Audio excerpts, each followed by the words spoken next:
Graetz, and I'm the Director of Teaching, Learning, and Technology Services at Winona State. I've been there since 2002, and I work with a great team of people whose job it is to help faculty, staff, and students leverage the technology that we have on campus. So that pretty much includes every application of technology and every tool that anybody can possibly come up with. So it's a challenge, but it's a great job, and I love doing it. And I came from the faculty. I'm a psychologist by training, and I was 10 years as a faculty member in a department of psychology. And then the university where I was working opened up a teaching and learning center, and I was doing research at the time on how groups can be facilitated using technology. And so they kind of got wind of that, and they asked me to coordinate the teaching and learning center, and the rest is history. So my wife and I are both from Wisconsin. And so when the opportunity came to come back to Minnesota, it was awesome opportunity. And I love Winona State, and that's a little bit of my story. So hi, wave to the camera. If anybody has their camera on, say hello in chat. Maybe type your name and where you're from, your school, so we can capture you in chat. Say hello. I think, I don't know how familiar everybody is with the interface that we're using here. I feel like anytime I do these things now and you say that, everybody says, well, I've been using this since, March. I know how to use WebEx. But if you select the chat button, you open up the chat window, you can chat. If you select participants, you see a list of participants. There's a little raise hand function. If you mouse over your name in the participants list, you can raise your hand, and then that elevates you up to the top of the list. So if you have a question, you want to open up your mic, just go ahead and raise your hand, and I'll see you, and you can just open your mic and chat, or you could just post a question in chat. So those of you who have your cameras on, let's do a little something here. So I'll give a prize to anybody who can, the first person to show me an act of kindness picture on your phone. So on your phone, find a picture. I'm doing it right now. I'm cheating though, because I had one loaded up. That displays an act of kindness. Actually, I don't have one loaded up, but I'm doing it now, and I'm watching. Maybe you can help me, Mary. Ooh, what is that one, Cindy? Wow, look at that. That's awesome. Ashley, was that a sledding shot? Yeah, very cool. Here's mine.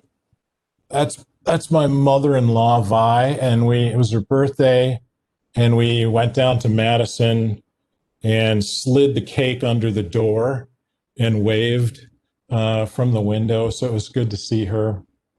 Yeah, so thank you.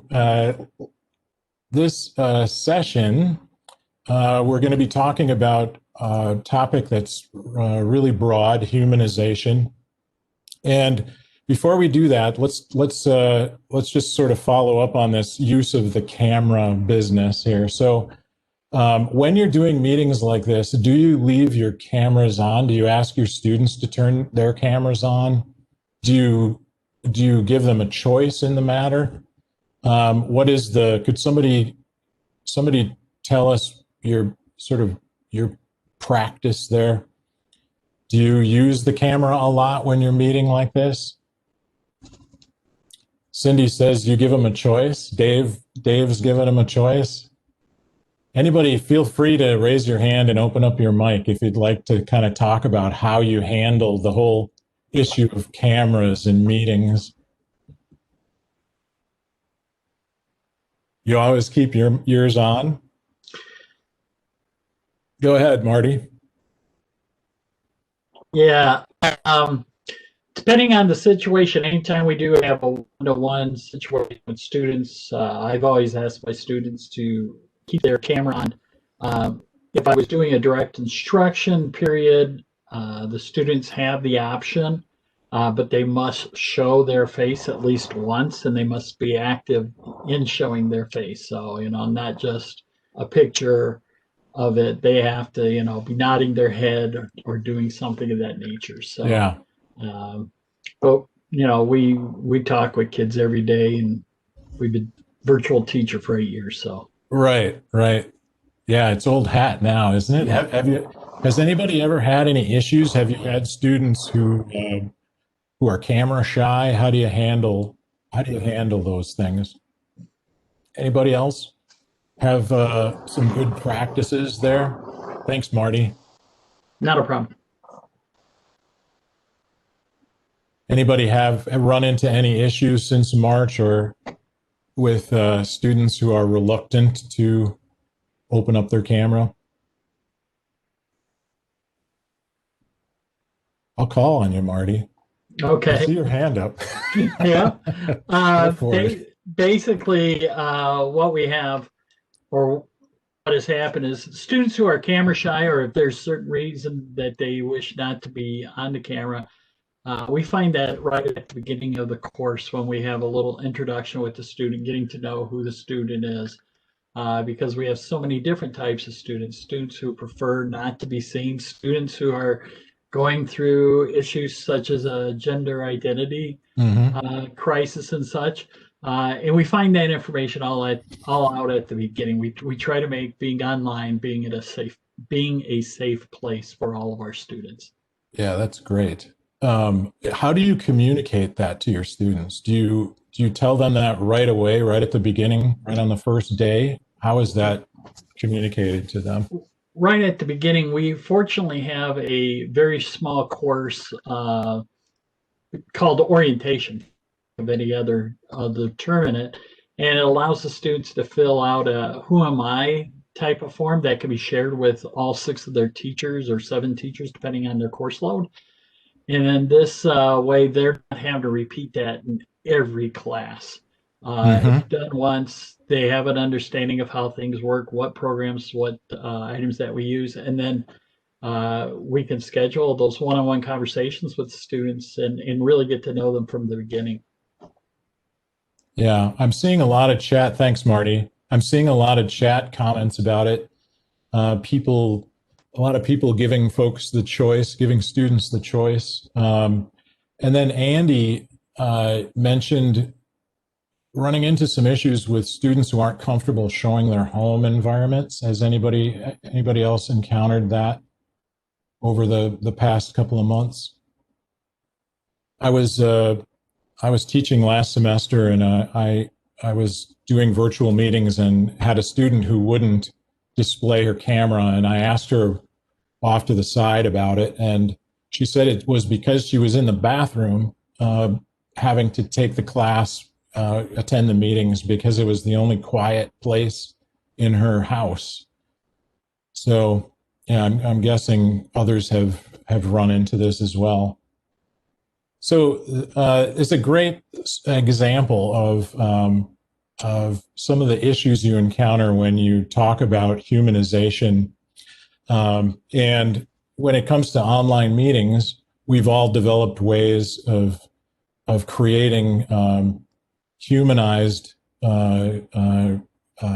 interactive meetings that empower students and allow them to feel comfortable. So I've heard a lot of great examples, a lot of good suggestions about how to do that and how to design that into your class. So communicating expectations clearly ahead of time, so students know that it's okay if they don't want to turn their cameras on, if you're going to give them that option. Or in Marty's example, communicating to them that I do want you to turn your camera on at least once, or in a certain time frame, giving them that information up front.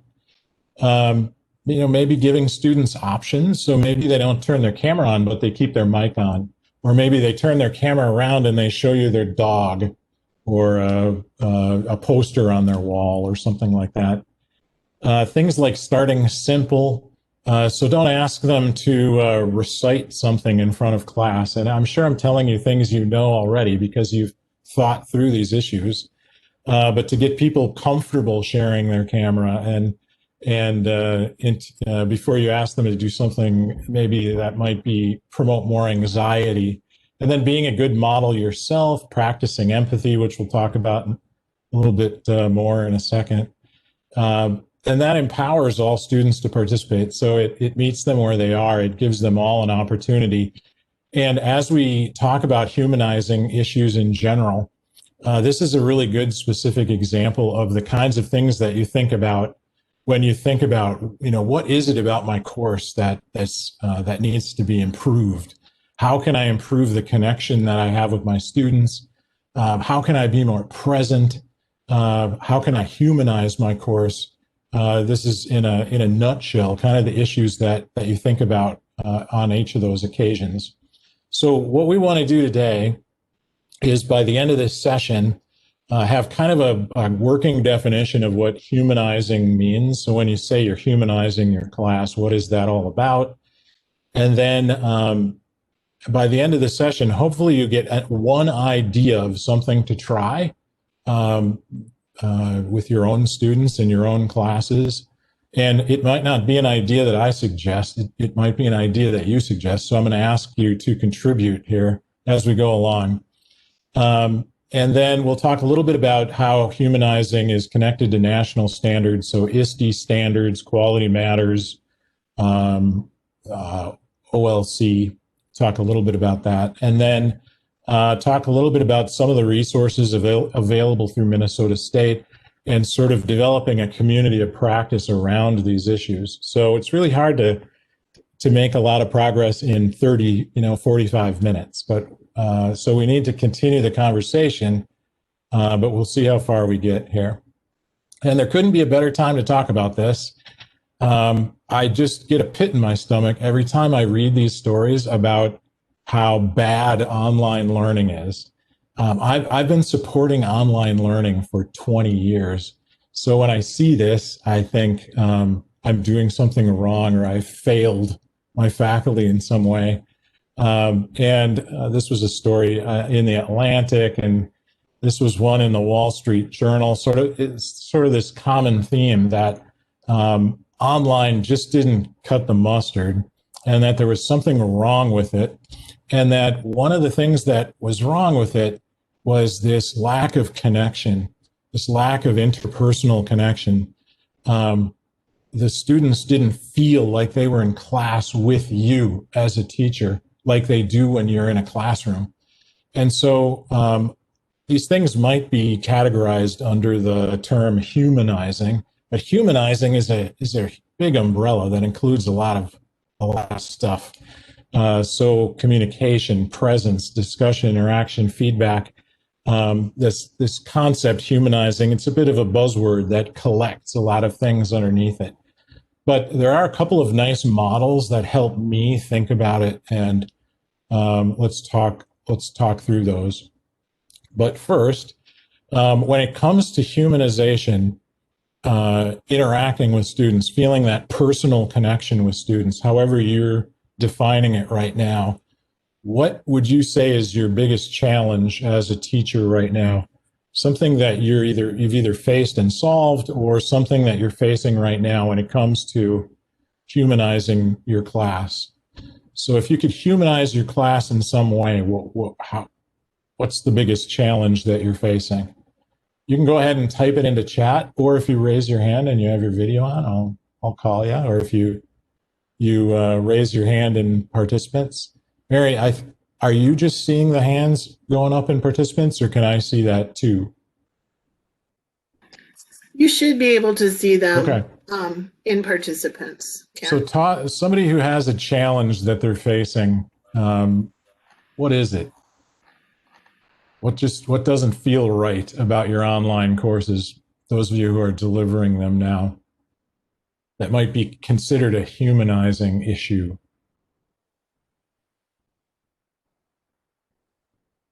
I'm seeing some stuff coming into chat. So making sure that that kids are really connecting with each other. Yep.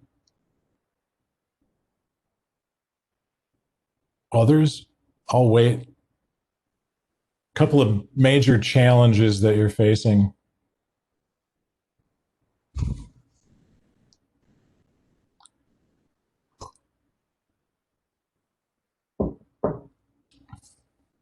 You're all good.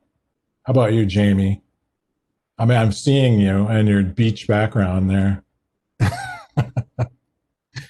Knowing that they're getting it. So Go ahead.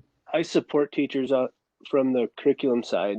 And one thing that I hear from the teachers is what's coming in over the chat. How do you make sure that kids are engaged when you can't see them and when they're not willing to talk? And you're only getting a few kids to respond by the chat, where face-to-face you could at least see what they're doing, and in the classroom to see what they're doing and engage with them. Yeah, there are those paralinguistic nonverbal cues that you get when you're standing in front of a class of kids, and you can just scan the audience and kind of see their faces. That stuff's missing. Yeah, I'm looking at some faces now. I don't know if this it's a pale substitute for standing in front of people. Hi, Tamra. Did you have a challenge, a humanizing challenge? Just the amount of like explanations that are needed for some assignments, just it's hard to, and I teach asynchronous. Yeah. And so just like giving the right explanations to students that aren't getting it, and just, no matter how I write it. Yeah. There's that ability that you have when you're standing right next to somebody to really sense whether they're getting what you're talking about. Although some students are pretty good at convincing you they know what's going on, and they don't. But yeah, I hear you. So a couple of models out there that have been helpful for me to sort of understand and compartmentalize some of the practices and tools that are available for humanizing your online course. One of them is the Community of Inquiry model, which has been around a long time, Garrisons Model. And the Community of Inquiry model suggests that it's all about presence, that a humanized learning experience is about maintaining presence, increasing presence.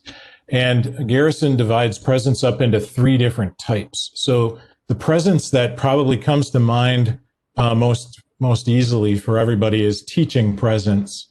So you as the teacher are present. The students see you as the teacher. You walk into the room. They understand that you're the teacher. You're talking to them as the teacher, and you're doing things that a teacher would do.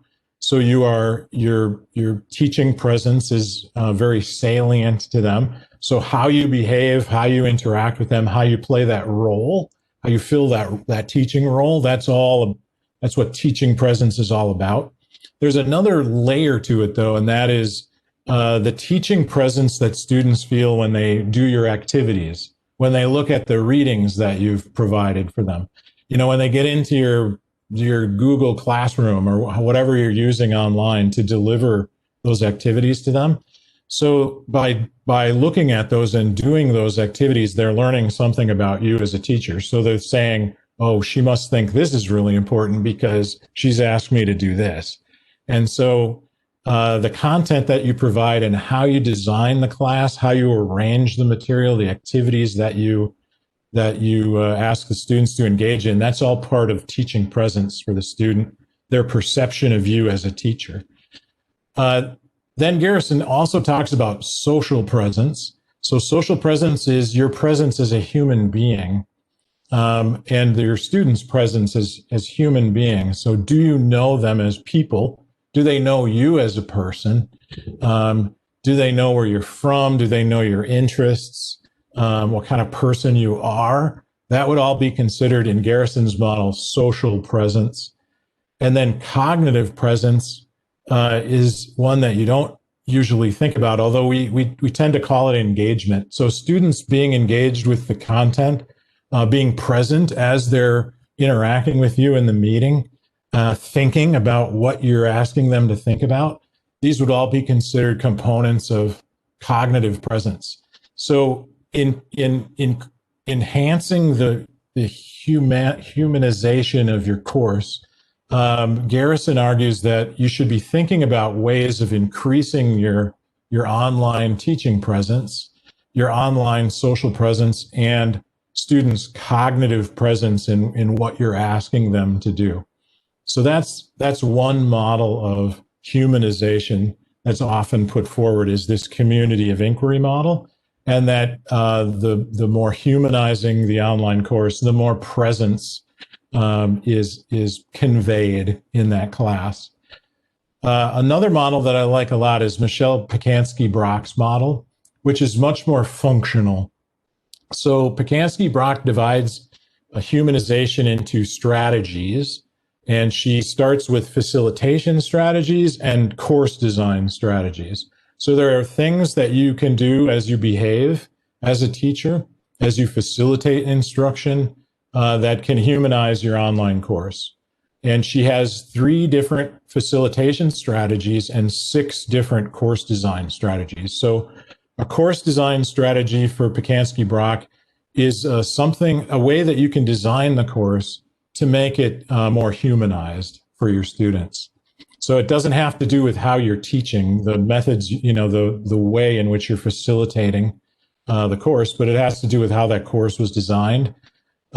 Really, all of this stuff, it could be wrapped up into instructional design, but she separates facilitation from course design. So let's look at each of those separately. So for her, facilitation has 3 sub-strategies. Presence, which is very much like Garrison's teaching presence, is similar to what Pokanski-Brock just calls presence as a facilitation strategy. And then she talks about empathy and awareness. So awareness is the degree to which you know your students, which could be tied to sort of social presence in Garrison's model, but how do you know who your students are? And then empathy, she describes as knowing what your students need. Do you have an understanding of where they're coming from, what they need? That would be an empathy strategy. So underneath these strategies are practices that she suggests you can use to enhance that, to implement that strategy, or enhance it if you need to enhance it. And we'll talk through these in a second. So course design, just to zoom into course design, she says there are 6 different strategies when it comes to course design and humanization. So some of these are kind of similar. So giving your students choices, allowing them to express themselves in different ways. So if you give them an assignment, maybe they can complete that assignment using a video that they produce, using a written product that they produce.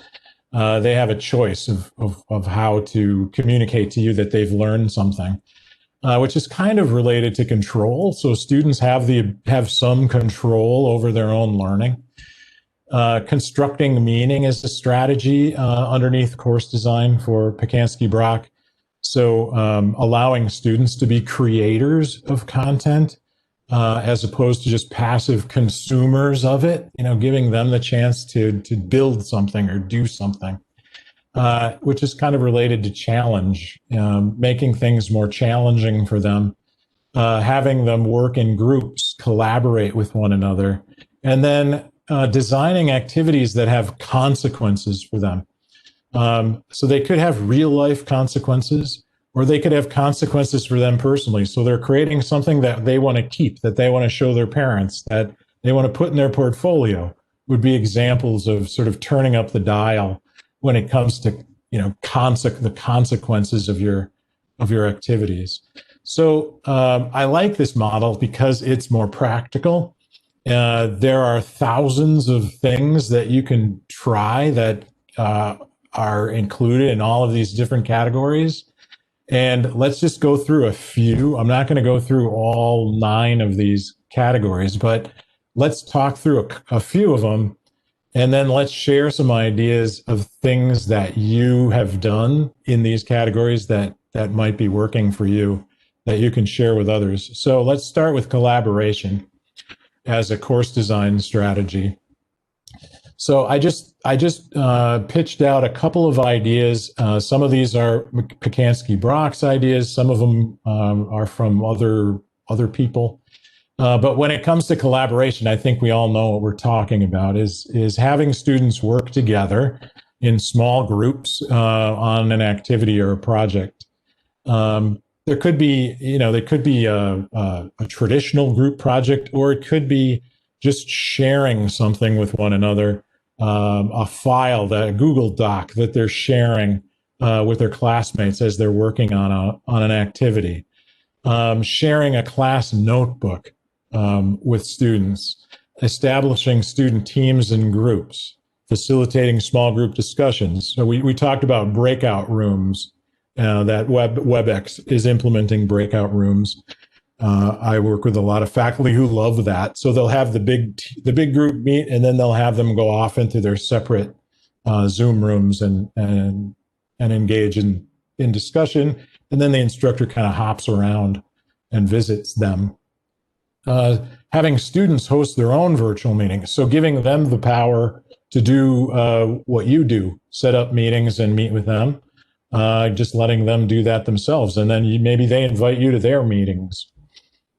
Using a collaboration hub like Microsoft Teams or Slack. I know a lot of you are probably using Google Apps for Education. So the equivalent of that in Google. And then things that you can do in your online meetings to enhance them, using emojis and reactions and the things that are offered through tools like WebEx and Zoom. But let me stop talking for a second. Is there anybody who has had great success or a moderate amount of success facilitating a collaborative activity of some sort in your class that you could share with us now? Lay it on me. Anybody? Cindy, There is a comment in the chat about the students who have come into the school not knowing anyone hate breakout rooms. So the discussions fall flat, right. And teachers are consistently getting the feedback that they don't like to collaborate in breakout rooms. So that's, I think, a big challenge. That's a great challenge. It's not a great challenge. It's a challenge for sure. I've encountered it myself and helped faculty with it. Before I comment, anybody have a solution for that? Yes, Cindy. Getting to know each other first so they feel comfortable, and having some scaffolding questions, and assign a leader for each breakout room to start with. And that it's just arbitrary. Maybe someone wants to volunteer to be the leader of it, but set up some background and be ready for it, as opposed to just throwing them in there without any kind of scaffolding to make them feel comfortable at first. Yeah. Go ahead, Marty. Yeah, and once again, right at the beginning of the year, it's just like what I used to do in a brick and mortar setting. We would practice, a breakout room right from the get-go. First time we'd get together, it was very simple. If I had 4 or 5 students in a room, here are the jobs that everyone is required to do, and here is one simple question to answer. So someone's going to have to report it, and you give them enough time to go ahead and answer that one question, and you just do a little bit of practice. And once they've got that practice in, they felt comfortable, and the breakout rooms have been, you still get some duds, but they're more successful more often than not. Yeah, that's really good. Thank you, both of you. And there's some great suggestions coming in through chat too. So hopefully you're monitoring that. Assigning a leader, real meaningful collaboration versus contrived. Yeah, we deal with that a lot at Winona State. Is students will say things like another discussion board. I have 20 discussion boards I have to monitor this week. So, and the same goes for, activities in Zoom rooms, making those things meaningful and consequential. Yeah, starting simple, getting them used to it. And then I love the comment from Marty about sort of facing the same challenges that you faced in on-site classes, helping students get to know each other, but maybe feel a little bit more acute in these online environments. Then Maggie, I see you have your hand up. Go ahead. Yeah, I was gonna echo some of the things that Marty said and add to a little bit. I think that in order for collaboration to be successful, it has to be something that's done regularly and scaffolded over the year. And when you first start, visuals are super important. So platform to platform is different, but in ours, I usually will take a screenshot of what their breakout room is going to look like. And I will edit the image with labels of this person is responsible for doing this part. So just making it really clear what the roles are. And then also how you will know when you come back later on whether each person fulfilled their responsibility. But the visual representation is really important. Yeah, that's a really good point. This isn't meant to be a button pushing, 1,000 apps for doing blah blah blah session, but has anybody used Flipgrid, the tool Flipgrid? One of the things that I've found is helpful is to sort of alternate the tools that you use to bring students together in groups. So giving them sort of multiple ways of communicating to each other. So there's this way, when we're all live in the same meeting. But what Flipgrid does is it allows you to host a discussion that's video based. So they're posting a little video clip of themselves saying something, and then somebody else can reply to it. And we've had some pretty good luck with that tool. But yeah, these are all great. Suggestions. I see, Gina, you have your hand up. Go ahead. I do. Thank you. My camera is the other way. So let me try this. That's fine. If you don't want to show yourself. No, I thought I had the setting, but apparently I don't. I don't know what I look like now because I'm behind my computer. I had the hugest aha just on Monday. I was teaching some professional development, and a person in a teacher in the class said her daughter, who's in high school, and I'm saying is no slouch, was saying that, not to speak for all students, but she was saying that to turn on the mic and talk feels aggressive. And that blew me away. And she was saying that her and her peers, and granted this was just at one school, but much preferred the chat for interaction because it's, similar to texting and they're familiar with that. But the idea to me that a student would feel like turning on their mic, and therefore I'm extrapolating it to turning on their camera, feels aggressive, blew my mind. And I had not ever considered that. Yeah. So I'm just sharing that today. I think that's really important. Thanks for sharing. I think it really hits a couple of issues. And one of them is how important it is to listen to your students, and, that aha moment when somebody says how they're feeling. Pokanski Brock would probably call that just being aware, an awareness practice, right? Finding ways to let students communicate to you that they feel that way is important part of designing that into your course, I think. Yeah, that's a great insight.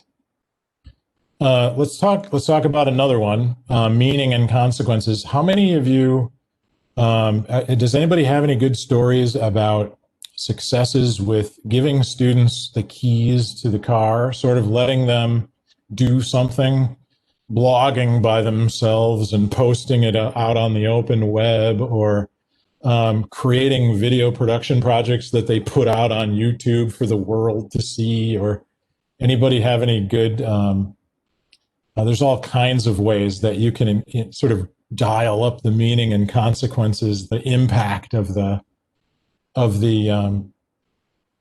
activity. But any good examples?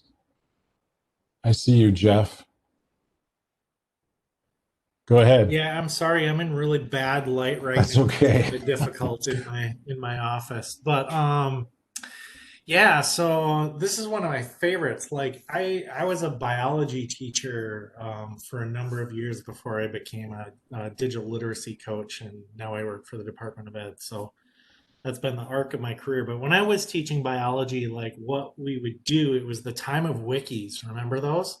Sure. I would, instead of like giving them everything, what I did was I would create a blank wiki skeleton for the course, right? Like I would take the AP bio syllabus and kind of put in, the headings and Yeah. everything that came from the syllabus. And then we would co-create it, right? And I would assign roles, but it was like nothing would get built out if they didn't do the building, right? So it had consequences to them and an element of choice. I was kind of the editor, but it was like our own little biology Wikipedia, and I loved that. Right. Yeah. It's funny you mentioned wiki because I'm going to close with that. We're trying to develop a humanizing online learning wiki, and you can all be editors of it if you want. So I'll talk about that in a second. How about let's talk about some facilitation strategies here. How about presence? This is one everybody thinks about. So ways of being more present for your students. I'm sure, how many of you do welcome videos? I'm sure a lot of you do. Anything in addition to that? Do you tend to video your students a lot? Like do weekly sorts of postcards, video postcards? I see your hand going up, Marty. Go ahead. I have a wide variety because I've been online and been able to accumulate these over the years. Example, in a reading course, I have a weekly video that will pick a particular topic. Visualization, for example. And it's a 5-minute video that they start the week off, and there's an emphasis that week on those items. Navigating the course, which is broken down into segments. That's right off in what we call our welcome unit, that first unit to get students accustomed to what they're going to see in our individual courses. So videos have been very great to have all the way through. I even have a video of our class final that students can register for, go right in, they can study it on their own time. And then I do have a cutoff time when the video stops playing. And ways to do that. I think I've produced over 230 some videos in the last few years. So yeah, that's great. Yeah, so it's a great way to get the information across, and it's a good way for your students to bond with you. They know who you are, and I like the idea of video postcards. I've seen that used very effectively. So the idea there is you're out in the garden, you're shoveling snow, you whip your phone out, you say, "Hey, everybody, I'm shoveling snow and I'm thinking about you. And this activity that you're doing this week, ding, stop, post it onto your Google Classroom or whatever tool you're using there. And it doesn't have to be perfect. You don't have to look good. And the students love it. They love that connection. I'm sure some of you who are doing that could probably attest to that as being one of their favorite things. So I work with a lot of faculty who they need to get it just right. They do a million takes, to get their videos just right. And I keep telling them, just leave that stuff in there. It tells a little bit about yourself. And so it doesn't have to be perfect. And then obviously there are all sorts of ways that you can communicate with students. The tension here is it takes time. It takes time to send an email every day to everybody. But you're beginning to see some of these tools to offer automated ways of doing that. So in the tool we use, they're called intelligent agents, where you can schedule an email from you that gets triggered when something happens, like a student doesn't do well on a paper or doesn't log into Google Classroom for a few days. And so you're going to probably see more of that kind of technology. How about awareness? How do you know your students? How do you come to know who they are? Any really good suggestions for, yeah, Sally? I know you always look good. But how about getting to know your students? Any suggestions for activities some of you have tried that really work? Do they introduce themselves to you at the beginning of the class? Do they write a little paper about who they are? What's your favorite way of sort of getting to know them and their needs? Anybody have a good suggestion? There's all sorts of them out there. How about you, Dave? Yeah, of course, that's why I jumped on. So at the beginning of any introductory course that I teach, something where I know they haven't had me before or have not been kind of in a cohort, depending on if it's a graduate or undergraduate course, we do Flipgrid introductions, because sometimes it's hard to listen to 25 other people introduce themselves. Yeah. But when you break that up into a Flipgrid, they can go and do that, and then they can start to meet a couple of people at a time. They can go back and watch some videos after maybe they've been in a breakout room in a class, so they want to go learn more about them. And one of the pieces that I suggest and that I do with them is to, in their introduction, talk about something that makes them anxious about the topic, about the time, about the course, about upcoming licensure or upcoming experiences. And it really allows them to see similarities in what they're anxious about. And then I can work that into class, even if it doesn't meet a learning objective. Yeah, I love that. Yeah, that's great. I think using those video clips, student-produced video clips to introduce themselves, it's a nice practice. Again, as long as you give students who don't want to do that another way of doing it, that they're more comfortable with, that, as Gina said, might not feel as aggressive to them or intrusive, is important. So yeah, that's awesome. I left this one blank on purpose. This is the toughest one for me. I think when it comes to humanizing in general and empathy in particular, I think people look at this as a personality trait. So they say, well, some teachers are warm and fuzzy and some aren't. You know, some teachers are really personable and some aren't. It's just part of their personality. But again, empathy, it means understanding where the student's coming from, feeling what they feel. That story that Gina shared is a great example, that moment where you realize, oh my gosh, I never thought of this. And now I'm understanding where you're coming from.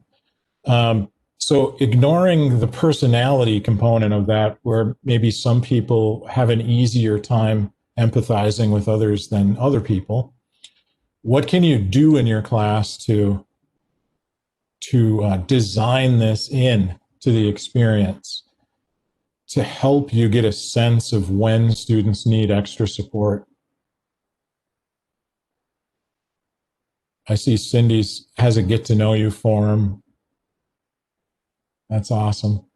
And Dave, I think some of the things you suggested fall right into this, giving students the ability to kind of communicate to you what they want, how they want to proceed. But this is a tough one.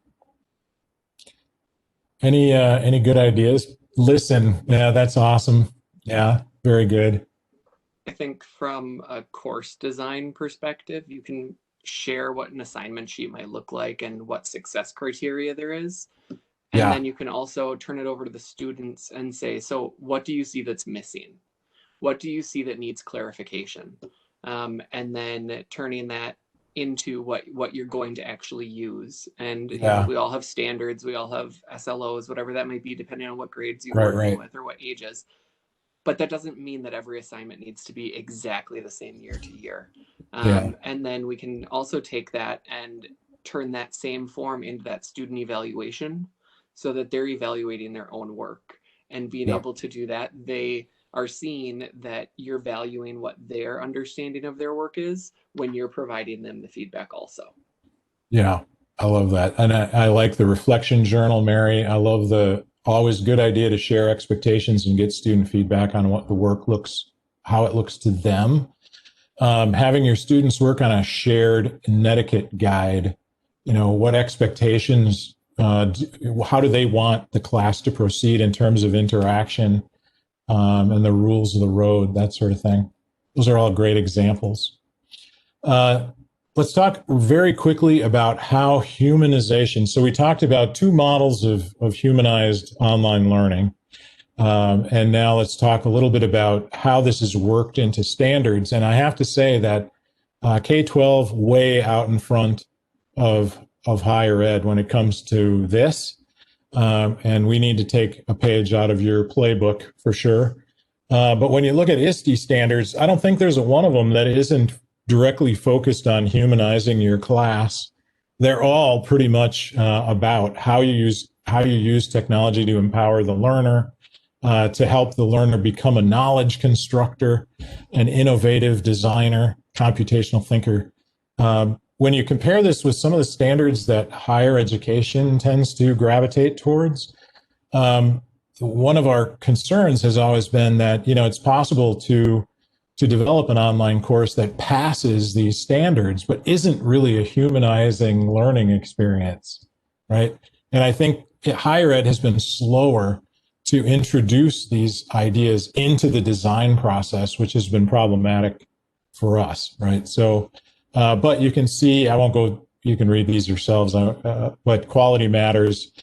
Some of the standards are definitely related to humanizing your course, but they don't really come out and talk about it directly. And the OLC standards, the Oscar scorecard, some of you might be using that, also sort of speaks to humanization, but not really directly. So they'll say things like students have an opportunity to get to know the instructor. Well, having an opportunity and getting to know the instructor are, two very different things. So it feels a little gratuitous to me. So we have a ways to go, I think, in higher ed when it comes to implementing these standards that it really speak to humanization. But we're moving forward, and your K-12 is way ahead of us. So we have good leaders to follow there. I think Kim is still here. So before I close, I just want to make mention of a couple of resources and opportunities that you might be interested in. So Minnesota State Educational Innovations has developed a set of short courses that one of which is Humanizing Online Learning, that a team of people put together. I was part of that team. And it's available through Creative Commons licensing. So people can get a hold of the actual activities and the content. It's out there in the open, which is awesome. And I can show you how to get to it. Kim Lynch can show you how to get to it. The course that we designed is a 3-week instructor-facilitated online course. So you can have the content, and we do offer it through Minnesota State. We designed it so that it was no more than 6 hours of work a week. It's delivered using tools that we use, but if you grab the course materials, you just deliver them in the tools that you use. You can convert it to your environment. And I worked with an awesome team, so I always like to mention who was on the team. Awesome people who really put a lot of time and effort into it. The learning outcomes, we actually talk a lot about what we talked about today, go through some of the models, some of the research, more of the literature, but then we really work on their courses. So the idea is for them to implement some humanizing practices, and we use Pokanski-Brock's model. So they pick a practice or two that they want to implement, and away they go, and we provide them with help to do that. And one of the activities that they engage in is actually the development of a wiki, Jeff. So it uses the Media Wiki engine, the same one that Wikipedia uses, and it's at humanizedlearning.org. It's up there right now. It's still in its infancy, so we're adding to it. And I would love to work with any of you on it. So in true wiki fashion, you could become an editor and drop whatever you want into that wiki, work with us to kind of build it out. And if you participate in the short course, we add you, and if you're interested. So that's something that I can offer you. So as we kind of close things up here, just to make sure we touched on our learning objectives, we defined humanizing using 2 models. So hopefully you got those two models in your bag of tricks now. We went through a whole bunch of humanizing practices, just sort of superficially. Maybe something sparked your interest. Yeah, I'm going to try that. I'm going to do that. Some great suggestions from people in the session, which is awesome. We talked a little bit about humanizing and connection to national standards for online course quality, and then where to go if you want to get more information. Don't forget my email address either. Just feel free to email me directly if you have questions. And the last thing I'll say is, again, I think we make a mistake by thinking that, some classes are humanized. They feel more personal because of the personality of the instructor. I've been doing this I've been helping faculty for 20 years. And I've worked with all.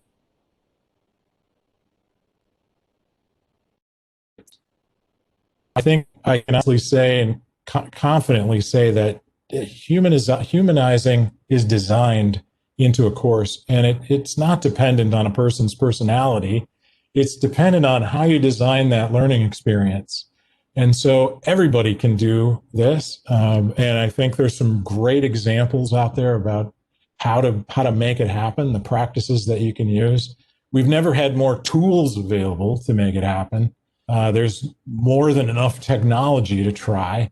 And so I think it's just a matter of getting together and sharing and working together and moving forward together. So I would love to do that from this point forward. So thanks, everybody. That was awesome. Like I said, this was the most relaxing moment of my day. So I thank you for giving it to me. It's been a stressful semester so far, and I'm sure you're in the same boat. So hopefully we've come up with some good ideas here today, and we can continue to talk. Yay. Thanks, Andy.